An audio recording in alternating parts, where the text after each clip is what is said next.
Hello future doctors, welcome back to our channel Ayurvedic future. तो doctors, आपका first paper हो चुका है और अगर अपन देखें फर्स्ट पेपर का लेवल बहुत हार्ड था, बट अगर आपने पूरे वीडियो लेक्चर्स पेपर्स अच्छे से सॉल्व किए हैं तो उसके बाहर से क्वेश्चन नहीं आया। अगर आपने पूरी साल पढ़ाई की, आपने सारे वीडियो लेक्चर्स देखे हैं, PYQ सॉल्व किए हैं, तो आई होप आपका पेपर बहुत अच्छा हुआ होगा। उसी वे में अगर अपन अब सॉल्व करें तो अपना रह गया संस्कृत का सेकंड पेपर, ठीक है। तो अपन सेकंड पेपर इसका सॉल्व करेंगे, ठीक है। तो आपको इसमें क्या करना है, हमने इतिहास आपको बहुत अच्छे से पढ़ा रखा है, तो इतिहास के आप वहाँ से वीडियो लेक्चर्स देख सकते हो। उसमें पूरे इंपॉर्टेंट जो क्वेश्चंस हैं वो टिक करवा रखे हैं, ठीक है। तो अब अपन सॉल्व करते हैं अपने महायोगी गुरु गोरखनाथ जो यूनिवर्सिटी है उसका पेपर है संस्कृत का, नेक्स्ट आयुर्वेद इतिहास का। तो जो अपन सॉल्व करते हैं, तो देखो फर्स्ट अपने इसमें क्या है, 20 MCQ है। तो फर्स्ट MCQ क्या है अपना, इतिहास शब्द में इति का अर्थ क्या है। तो जब हमने आपको पढ़ाया था लेक्चर में, तो ये आपको इंपॉर्टेंट मार्क करवाया था, इति का मतलब क्या होता है, निश्चित, ठीक है। फिर अष्टांग हृदय के निदान स्थान में कितने अध्याय हैं। देखो इतिहास में सॉल्व करने जैसा कुछ नहीं है, यहाँ पे डायरेक्ट क्वेश्चन है जो अगर आप वीडियो लेक्चर से देखोगे तो वो ट्रिक्स के साथ याद करवाए हुए हैं। तो आप ट्रिक से याद करोगे तो डायरेक्ट रिलेट करके आप इसका आंसर कर सकते हो, ठीक है। और ऐसे अगर आप रटने बैठोगे बुक से तो इतिहास आपको समझ में नहीं आएगा, और बच्चे मोस्टली यही गलती करते हैं, इतिहास को छोड़ के जाते हैं, बट आपको ऐसी गलती नहीं करनी है, ठीक है। अष्टांग हृदय के निदान स्थान में 16 अध्याय हैं, ठीक है। फिर नेक्स्ट अपना शंकरादास जी शास्त्रीय पदे द्वारा निकाली गई पत्रिकाएं हैं। तो शंकरादास जी शास्त्री थे, उन्होंने कौन सी पत्रिका निकाली थी, उन्होंने निकाली थी सत्यवैदिक कौस्तुभ, ठीक है। फिर नेक्स्ट अपना राष्ट्रीय आयुर्वेद संस्थान मतलब कि अपना NIA, उसकी स्थापना कब हुई थी, हुई थी अपनी 7 जनवरी 1976 को, ठीक है। नेक्स्ट अपना इतिहास का साधन नहीं है। इतिहास का साधन मतलब कि ऐसी कौन कौन सी चीज़ें हैं जिससे अपन को इतिहास का पता चलता है, बट इसमें पूछा है कि कौन सा इतिहास का साधन नहीं है। तो देखो मुद्राएं हैं, अपनी मूर्तियां भी हैं, होता इसमें नहीं है, तो इसका आंसर क्या जाएगा, होता, ठीक है। फिर चरक उपस्कार, तो देखो अपन ने ट्रिक से यहाँ पे याद किया था, जब अपन ने इतिहास के वीडियो लेक्चर्स पढ़े थे, तो हम यहाँ पे पूरा तो एक्सप्लेन नहीं कर पाएंगे। अगर आपको पूरा देखना है तो वीडियो के डिस्क्रिप्शन में आपको लिंक प्रोवाइड कर दी जाएगी, या फिर हमारा चैनल आप खोल के देख सकते हो, वहाँ पे इतिहास की सीरीज चल रही है, तो वहाँ पे लिखा हुआ है कि आयुर्वेद इतिहास, और उसमें ट्रिक के साथ समझाया गया कि चरक उपस्कार की लेखक कौन है। तो हमने ट्रिक से याद किया था कि योगी क्या करता है, उपस्कार करता है। तो योगी से क्या हो गया, योगेंद्र नाथ सेन, और उपस्कार से अपना चरक उपस्कार, ठीक है। फिर शालीहोत्र संहिता में किसकी चिकित्सा बताई गई है। तो देखो शालीहोत्र जो संहिता है उसमें अश्वों पर चिकित्सा बताई गई, मतलब घोड़े, इसकी चिकित्सा उसमें बताई गई है, ठीक है। फिर जैसे कि अपना पालकाप्य है, पालकाप्य में किसकी चिकित्सा, अपने हाथी मतलब कि अपनी गज आयुर्वेद के ऊपर उसमें हस्ता आयुर्वेद की रचना की गई थी, ठीक है। वैसे ही देखो नेक्स्ट क्वेश्चन अपना भोरे कमेटी का गठन किस वर्ष में किया गया। तो देखो भोरे कमेटी थी, उसका गठन किया गया था 1943 के अंदर, ठीक है। बट ये अपने ऑप्शन में नहीं है, तो आप इसको, ये आपको बोनस भी हो सकता है। बट अगर आपसे वो पूछे कि इसका जो लिखी गई थी मतलब कि पत्रिका या फिर इसका संस्थापन जो हुआ था, तो वो हुआ था 1946 में। तो इसका आंसर अगर एग्जामिनर पूछेगा ही तो संस्थान पूछता तो इसका जाता 1946, और इसने गठन पूछा है तो इसका 1943 जाना चाहिए, बट 1943 इसके ऑप्शन में नहीं है, ठीक है। नेक्स्ट अपना मूल तंत्र और संहिताएं किस काल में लिखी गई थी। तो देखो अपनी जो संहिताएं थी वो कौन से काल में लिखी गई थी, अपने प्राचीन काल में लिखी गई थी, ठीक है। फिर जन उत्पद वंश को जन मार माना है। जन उत्पद वंश मतलब कि ऐसी कोई एक व्याधि जो पूरे संपूर्ण जनता का मतलब बहुत से लोगों का एक पॉपुलेशन को नष्ट कर दे, वो कौन से आचार्य ने मानी, अपने वो माने अपने आचार्य चरक ने, ठीक है। फिर नेक्स्ट क्वेश्चन है होम्योपैथी की स्थापना किसने की। जो अपनी होम्योपैथी है अपने आयुष के अंतर्गत आती है ना, AUSH आयुष, उसमें जो होम्योपैथी है उसकी स्थापना की थी अपने सैमुअल हैनीमैन ने, ठीक है। नेक्स्ट क्वेश्चन है अपना CCIM का भंग कब किया गया। तो देखो पहले अपने क्या था, CCIM था, उसको अब 2021 में क्या कर दिया गया था, NCISM। तो इसकी स्थापना कब हुई थी, 2021 में, ठीक है। तो इसको भंग कर दिया गया था, मतलब पहले CCIM था, अब उसको हटा के 2021 में NCISM कर दिया गया, ठीक है। फिर मेघ वृक्षण किसको कहा गया है। तो मेघ वृक्षण किसको माना, अपने इंद्र देवता को, ठीक है। फिर चक्रपाणि दत्त ने सुश्रुत संहिता पर कौन सी टीका लिखी है। देखो ये भी हमने ट्रिक से याद किया था कि आयुर्वेद दीपिका का चक्र चल रहा है किसके साथ, भानुमति के साथ। तो अपना चरक था उसका तो आयुर्वेद दीपिका के साथ चक्रपाणि का चक्कर चल रहा था और सुश्रुत संहिता पे उसने क्या लिखी थी, भानुमति टीका। तो ये भी हमने ट्रिक से याद किया था, तो ये आप जाके वीडियो लेक्चर में देख सकते हो, ठीक है। फिर नेक्स्ट क्वेश्चन जो हमने बताया था, पालकाप्य आयुर्वेद के चिकित्सक कौन थे, तो वो थे गज, ठीक है। उन्होंने किसकी चिकित्सक की थी, गज की, ठीक है। नेक्स्ट क्वेश्चन है अपना एनसीआईज्म का प्रमुख कार्य। जो अपना एनसीआईज्म है उसके मुख्य जो कार्य थे वो क्या थे, गुणी चिकित्सकों की आपूर्ति करना, सही बात है, और शैक्षणिक संस्थानों का नियमन करना। तो आंसर क्या जाएगा, बोथ ऑफ दीज, ठीक है। नेक्स्ट क्वेश्चन है अपना भगवान विष्णु के अंश माने गए हैं। जो अपने भगवान विष्णु है उनके अंश किसको माना है, ये माना अपने धन्वंतरी को, ठीक है। नेक्स्ट अपना अष्टवर्ग के प्रतिनिधि द्रव्य किसने बताए हैं। जो अपना अष्टवर्ग होता है उसके द्रव्य बताए अपने आचार्य षडंदर ने, ठीक है। फिर चरक संहिता के अध्यायों की संख्या, अपने चरक संहिता उसमें कितने अध्याय हैं टोटल, उसमें 120 अध्याय, ठीक है। फिर जल कल्पत्रु टीका का संबंध है, ये भी हमने ट्रिक से याद किया था कि गंगा में क्या बहती है, गंगा में जल बहता है, तो चरक की गंगा में जल बहता है, तो ट्रिक से आंसर क्या आ गया, चरक संहिता, ठीक है। तो ये तो देखो हमने याद कर लिए अपने एमसीक्यू, 20 एमसीक्यू। अगर आप इतिहास अच्छे से पढ़ के जाओगे तो हमारे 20 एमसीक्यू यहाँ से गलत नहीं होंगे। अच्छे से याद करके जाना इतिहास को।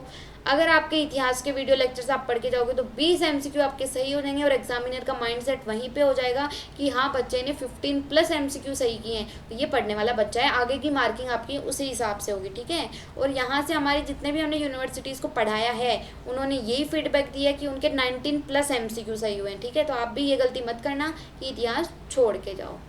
नेक्स्ट अपन सॉल्व करते हैं अपने short answer question. Short answer question में देखो इसने क्या पूछा है, नीचे दिया गया जो श्लोक है उसका पदच्छेद करना है, मतलब कि इसको अलग अलग तोड़ के लिखना है। जो हमारा अष्टांग के और अपनी जो सुष्टु वो है ना अष्टांग और इसके दूसरी जो बुक अपनी उसके पूरे श्लोक आपको करवा रखे हैं, उनका पूरा अन्वय लेखन का बता रखा है। 5 स्टेप्स के अंदर आप पूरा अन्वय लेखन कैसे कर सकते हो तो वो आपको समझा रखा है। तो उसके लिए आपको वीडियो लेक्चर जाके देखना पड़ेगा। जो हमारा अन्वय लेखन का वीडियो है उसमें आपको ट्रिक्स के साथ बता रखा है कि कैसे कैसे आपको अन्वय लेखन करना है। अगर आप उसी वे में फॉर्मेट में करोगे तभी एग्जामिनर आपको क्या देगा, मार्क्स देगा। तो ठीक है, इसका पदच्छेद करना है। पदच्छेद तो देखो आप इजीली कर सकते हो, यथा बलम, यथा स्वम च दोषा वृद्ध्या विद्यन्ते रूपाणी जहति शिणा समा स्वम कर्म कुर्वन्ते। इसको अलग अलग करके लिखेंगे तो इसका क्या हो जाएगा, पदच्छेद हो जाएगा, ठीक है। फिर इसने जो रेखांकित पद किया है उसका आपको क्या बताना है कि ये किस रूप में चल रहा है। तो देखो क्या है ये अपना अगर आप शब्द रूप याद करना चाहो तो हमने ट्रिक से शब्द रूप याद करवा रखे कि एक शब्द रूप से आप कैसे बहुत सारे शब्द रूप याद कर सकते हो, ठीक है। तो देखो इसमें आपने दे दिया कि ये कौन सा है, तो ये अपना चल रहा है प्रथमा विभक्ति बहुवचन, ठीक है। प्रथमा विभक्ति मतलब कि अपनी जब अपन याद करते हैं ना प्रथमा द्वितीय तृतीय, और ये एक वचन बहुवचन और द्विवचन, तो द्विवचन और ये क्या अपना बहुवचन। तो रूपाणी मतलब कि बहुत सारे, तो ये क्या होगा प्रथमा विभक्ति बहुवचन, ठीक है। तो ये इसका आंसर आ गया। नेक्स्ट क्वेश्चन अपना अन्वय लेखन करते हुए अर्थ लिखो। तो ये जो अन्वय लेखन है इसका आपको अन्वय लेखन कैसे करना है ये हमने वीडियो लेक्चर में समझा रखा है बहुत अच्छे से, तो आप वहाँ जाके देख सकते हो कि अन्वय लेखन आपको कैसे करना है। फिर इसका आपको अर्थ लिखना है। अर्थ इसका क्या हो जाएगा, मतलब कि व्यायाम का अभ्यास करने से अपन व्यायाम करते हैं तो उससे अपने शरीर में क्या आ जाती है, लघुता आ जाती है, काम करने के प्रति अपनी एनर्जी बढ़ जाती है, अग्नि का दीपन हो जाता है, ठीक है। जो आपने स्थूल्य है उसका क्षय हो जाता है, ठीक है। और गात्रों में क्या आ जाती है, हर्षता आ जाती है, लघुता आ जाती है, काम करने की शक्ति बढ़ जाती है। तो ये सब चीज़ें किससे आती हैं, अपने व्यायाम से। और अन्वय लेखन कैसे करना है ये आप जाके वीडियो लेक्चर में देखो, ठीक है, क्योंकि यहाँ पे बच्चों का पेपर है तो अपन वीडियो को ज़्यादा बड़ा नहीं बना सकते। नेक्स्ट अपना अन्वय लेखन करते हुए अर्थ लिखिए। इसका अपन को अन्वय लेखन करना है और फिर इसका अर्थ बताना। वही अर्थ कि ब्रह्म मुहूर्त में अपन को उठना चाहिए, उससे अपन को क्या होता है, अपन स्वस्थ रहते हैं, अपनी आयु की रक्षा होती है। जो लोग ब्रह्म मुहूर्त में उठते हैं उनकी आयु की क्या होती है, वृद्धि होती है। दोष धातु मल उनके कैसे रहते हैं, साम्य अवस्था में रहते हैं। तो ये सब आपको यहाँ पे बताना है। फिर नेक्स्ट क्वेश्चन है अपना विशेष से आप क्या समझते हैं। विशेष देखो विशेष क्या होता है, अपन ने जब पदार्थ पढ़ी थी तो उसमें अपन ने क्या पढ़ा था, सामान्य वृद्धि कारणम हाश हेतु विशेषश्च, मतलब कि हमेशा जो सामान्य होता है वो किसका कारण होता है, वृद्धि का कारण, मतलब कि बढ़ाने का काम करता है। और जो विशेष होता है वो क्या होता है, क्षय का कारण होता है। तो अपना विशेष किसका कारण हो गया, हानि का कारण, ठीक है। अपन बोलते हैं ना मास से मास की वृद्धि होती है और इसके विपरीत द्रव्य अपन लेंगे तो इससे अपने धातु का क्या होगा, क्षय होगा। तो विशेष का क्या होता है काम, क्षय करना, ठीक है। तो इसका क्या होगा, हाश हेतु विशेषश्चु। ठीक है।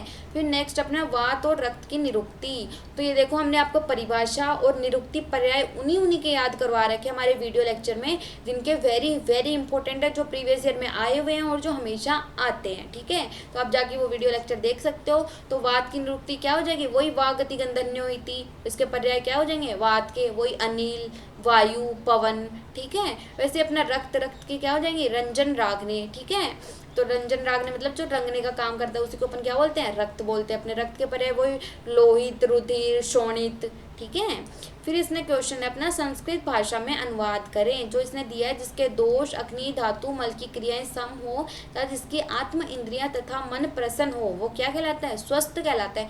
तो इसको देखो आपने एक श्लोक याद किया होगा, कौन सा, सम धातु।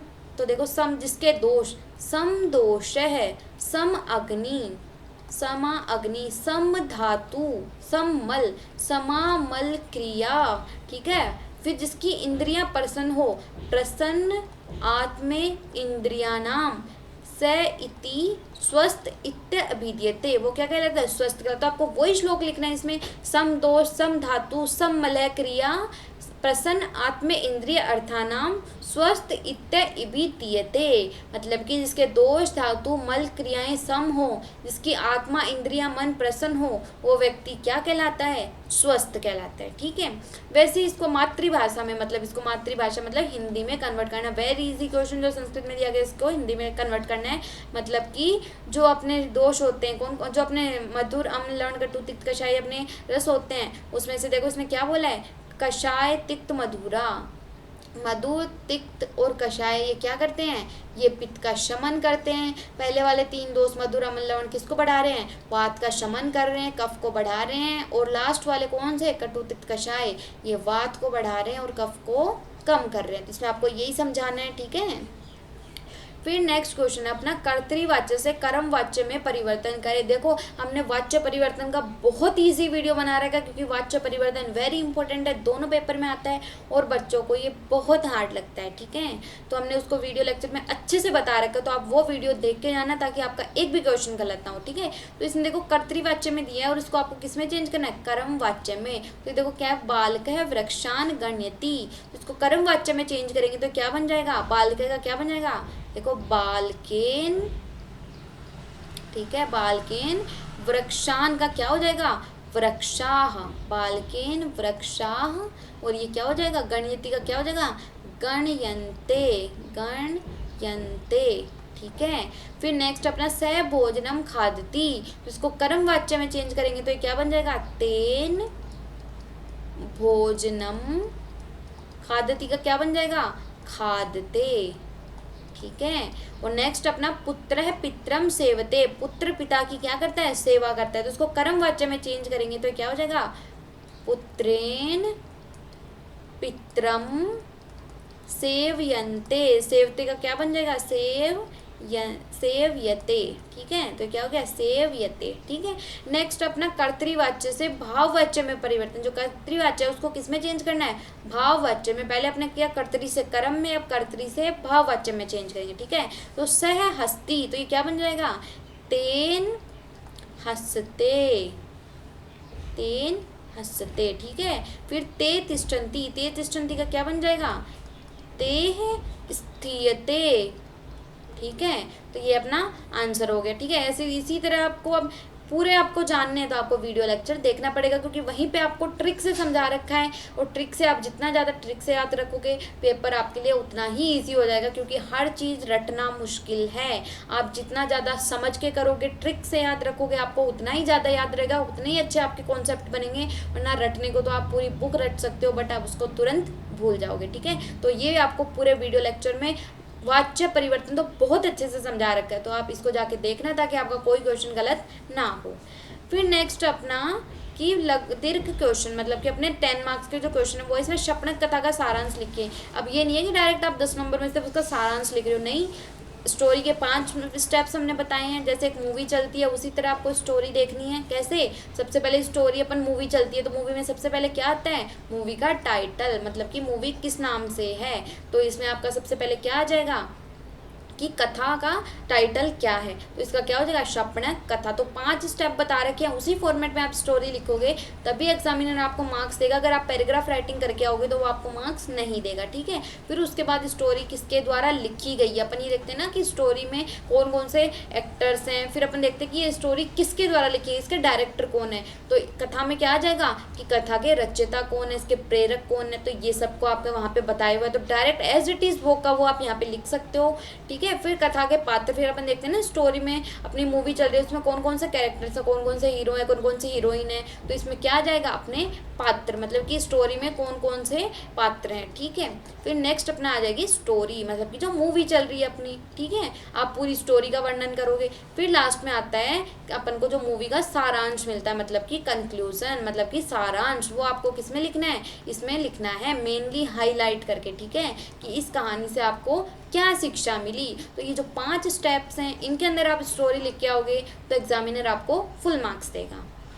नेक्स्ट अपना निम्नलिखित पर टिप्पणी करें, इन पे आपको टिप्पणी करनी है। श्रोतस, अपने श्रोतस क्या होते हैं, वही श्रोतस स्थिति विकेम सीरा धमनी वर्जिता, मतलब कि श्रोतस अपने जिनके अंदर श्रवणात् श्रोतांसी, मतलब जिनके अंदर मतलब कि श्रवण करने की शक्ति होती है, मतलब गति करने की, उन्हीं को अपन क्या बोलते हैं, श्रोतस बोलते हैं। श्रोतस अपने कितने होते हैं, बहिर्मुख श्रोतस, अंतर्मुख श्रोतस, आचार्य सुश्रुत ने कितने माने, चरक ने कितने माने। इसमें आपको वही बताना है, 5 नंबर में आया है ये, देखो 10 नंबर में 2 क्वेश्चन पूछे तो एक 5 नंबर के मार्क्स रखता है, तो आपको इसमें वही समझाना है। आप 1 से 1.5 पन्ना इसमें लिख सकते हो।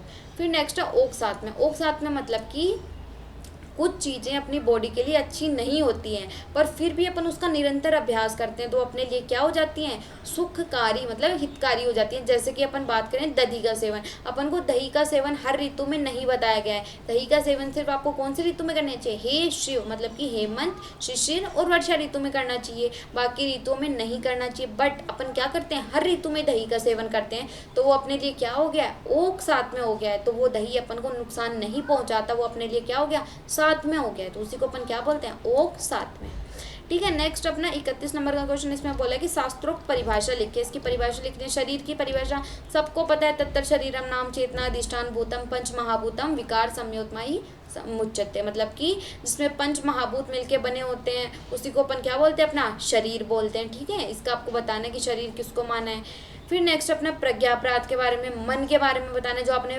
पदार्थ में बहुत अच्छे से पढ़ रखा है कि मन के विषय क्या होते हैं, मन के चिंतन्य विचार, ऊहा ध्येय, ये सब के बारे में, मन्यते इति मन है, ये सब आपको बताना है। चिकित्सा के चतुष्पाद, देखो वेरी इंपॉर्टेंट, आपके अष्टांग में संहिता में ये दिया हुआ है, आपके चरक में दिया हुआ है, वेरी वेरी इंपॉर्टेंट है। वही अपने पीशक द्रव्य उपास्तता रोगी, मतलब कि वैद्य, अपना रोगी, अपना नर्सिंग स्टाफ, ठीक है, ये सारे किस में आते हैं, चतुष्पाद में आते हैं, ठीक है। फिर इनके क्या क्या गुण होते हैं वो आपको बताने। फिर अपने ऋतुचर्या, ऋतुचर्या अपन किसको बोलते हैं, अपनी जो ऋतुएं होती हैं उनको अपन क्या बोलते हैं, ऋतुचर्या। वही आदान काल, विसर्ग काल, आदान काल में कौन सी ऋतु आ रही है, विसर्ग काल में कौन सी ऋतु आनी है, यही आपको यहाँ पे समझाना है, ठीक है। ये 2-2 नंबर का वेटेज रखते हैं तो 2 नंबर में आप देख लेना आपको कितनी लाइंस लिखनी है। नेक्स्ट अपना शास्त्रोक्त परिभाषा, फिर आपकी परिभाषा पूछी, आयु की परिभाषा, ठीक है, जल की परिभाषा, जल अपन किसको बोलते हैं, रोग की परिभाषा। तो ये देखो परिभाषा हमने बहुत अच्छे से आपको वीडियो लेक्चर में समझा रखा है, प्लस ये भी बता रखा है कि 2 नंबर में आ तो आपको कितनी लाइन लिखनी है, 5 नंबर में आ तो आपको कितनी लाइन लिखनी है। तो आप हमारा परिभाषा वाला, पर्याय निरुक्ति वाला वीडियो लेक्चर जाके देख सकते हो, ठीक है। फिर नेक्स्ट क्वेश्चन है अपना 32 नंबर का, श्लोक का क्या करना है, पदच्छेद करना है, अन्वय लिखना है और उस वाक्य का अर्थ लिखना है, ठीक है। तो आप श्लोक का पदच्छेद तो कर दोगे, अर्थात आयुष काम्य अध्याय व्याख्या शाम है इति है से आहु आत्रे महर्षि। तो ये आपको अलग अलग लिख के पदच्छेद करना है, फिर इसका अन्वय लिखना है और इसका अर्थ वही बताना है, एक एक जो अर्थ है इसका बताना है कि यहाँ पे अब अपन आयुष काम में अध्याय है उसकी व्याख्या करेंगे। इसमें वही बताया गया है कि जो लोग अपनी आयु की वृद्धि की इच्छा रखते हैं तो कैसे कैसे आप किन किन चीज़ों का पालन करके अपनी आयु को सही रख सकते हो, अपने शरीर को स्वस्थ रख सकते हो, इसी के बारे में अब आगे अपने आत्रेय हैं वो इसका वर्णन करेंगे। ठीक है, तो इसमें यही आपको लिखना है। तो ये हो गया देखो अपना संस्कृत का सेकंड पेपर जो आपका होने वाला है। तो आप ये पेपर सॉल्व करके जाना, प्लस हमारे वीडियो लेक्चर्स देख के जाना, ताकि आपका कोई क्वेश्चन गलत ना हो, क्योंकि पेपर थोड़े टफ आ रहे हैं। तो एक्सपेक्टेड है कि आप वीडियो लेक्चर्स अच्छे से देख के जाओ, पढ़ के अच्छे से जाओ, क्योंकि अपन एग्जामिनर पे पॉइंट ऑफ व्यू नहीं उठा सकते कि ये सिलेबस से बाहर था, क्योंकि जो क्वेश्चन आएगा एग्जामिनर पेपर देगा वो सिलेबस के बाहर से नहीं देगा। गलती वो आपकी होगी कि आप वो चीज़ छोड़ के जा रहे हो। ठीक है, तो आप एग्जामिनर पे पॉइंट नहीं उठा सकते। इससे अच्छा है कि आप उसको बहुत अच्छे से प्रिपेयर करके जाओ कि वो कहीं से भी क्वेश्चन दे दे, वो आपको सब कुछ आता हो। ओके, अगर आपको पसंद आया हो तो हमारा चैनल लाइक करें, शेयर करें, सब्सक्राइब करें और अपने सभी फ्रेंड्स के साथ इसको शेयर करें, ताकि सबको इसका प्रॉफिट हो सके। और इसको मैक्सिमम से मैक्सिमम शेयर करें ताकि सबको इसका प्रॉफिट हो। और हमारे चैनल को आप सब्सक्राइब करके रखें, ताकि आगे आने वाले कोई भी नोटिफिकेशन की जानकारी आपको मिले। और हमारा एक व्हाट्सएप ग्रुप है MGAU यूनिवर्सिटी का, वहाँ पे हर चीज़ का डिस्कशन किया जाता है कि कौन सा पेपर के क्या आंसर हैं, कौन कौन से नोट्स हैं, कौन कौन से हर इम्पोर्टेंट नोटिफिकेशन जो भी आता है उसके बारे में बताया जाता है। तो आप वो ग्रुप पे हमारा ज्वाइन कर सकते हो। ठीक है, और आपकी MGAU के अंदर जितनी भी यूनिवर्सिटीज़ के अंदर, मतलब कि आप जितने भी कॉलेज आ रहे हैं इस यूनिवर्सिटी के अंदर, तो आप सब में इसको सर्कुलेट कर सकते हो। Okay, thank you so much, और पढ़ते रहिए, अच्छे से स्कोर करिए। Okay, thank you so much.